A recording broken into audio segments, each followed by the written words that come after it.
गेहूं की फसल 75 से 80 दिन की हो गई है ना, तो समझ लो अब आपकी फसल का सबसे जरूरी समय चल रहा है, क्योंकि यही वो समय है जब एक सही स्प्रे आपकी पैदावार को 20 से 30% तक बढ़ा सकता है। और अगर यही स्प्रे मिस हो गया तो बालियां छोटी, दाने पतले और तौल कम। तो भाई आज मैं आपको बताऊंगा इस समय कौन सा रोग रोकने वाला स्प्रे लगाना है, कौन सा पौष्टिक स्प्रे देना है, और अगर माहू, तेला या चेपा दिखे तो कौन सी दवा सबसे सही रहेगी। बस वीडियो को पूरा देखना, क्योंकि आज जो तरीका बताऊंगा वो आपकी गेहूं की फसल को नेक्स्ट लेवल ले जाएगा। सबसे पहले किसान भाइयों, इस समय गेहूं में सबसे जरूरी चीज होती है झंडा पत्ता, यानी फ्लैग लीफ, मतलब बाली के ठीक नीचे वाला पत्ता। इस झंडा पत्ते को हरा भरा, चौड़ा और मजबूत रखना बहुत जरूरी है, क्योंकि नीचे के पत्तों में धूप कम जाती है, लेकिन झंडा पत्ता पूरा दिन धूप लेकर पौधे में खाना बनाता है और दाना भरने में 43% से ज्यादा काम इसी झंडा पत्ते का होता है। इसलिए झंडा पत्ता मजबूत रहेगा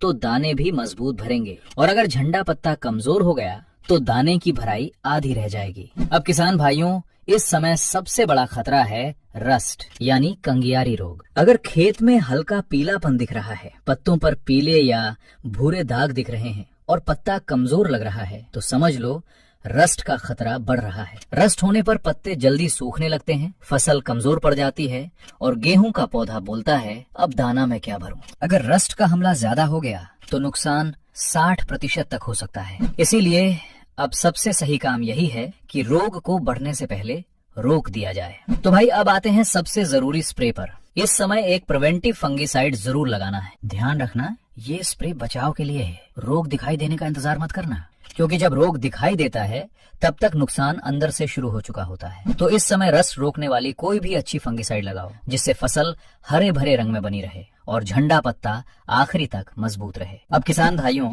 केवल रोग रोक देने से फसल बचेगी, लेकिन अगर बम्पर पैदावार चाहिए तो बालियों को लंबा और मोटा बनाना पड़ेगा। इसके लिए इस समय एक बहुत जरूरी पौष्टिक स्प्रे है, जिससे बालियां लंबी होंगी, दाने ज्यादा होंगे और दाना भरपूर भरेगा। इसलिए इस समय फंगिसाइड के साथ NPK 05234 जरूर मिलाओ। अब किसान भाइयों, अगर इस समय खेत में माहू, तेला या चेपा दिख जाए तो घबराना नहीं। ये कीट पत्तों का रस चूस लेते हैं, पत्ते को कमजोर कर देते हैं और फसल चिपचिपी हो जाती है। तो इसको रोकने के लिए आप साथ में ले सकते हो इमिडाक्लोप्रिड या थायामेथॉक्सम। इतनी दवा काफी है, महंगी दवा डालने की जरूरत नहीं। एक स्प्रे में कीट आसानी से कंट्रोल हो जाते हैं। तो किसान भाइयों, मैं फिर से एक बार पूरा तरीका सीधा सीधा बता देता हूँ। इस समय एक स्प्रे में आपको करना है, पहला रस्ट रोकने वाली फंगिसाइड, दूसरा NPK 05234 1 किलो प्रति एकड़ 150 लीटर पानी में,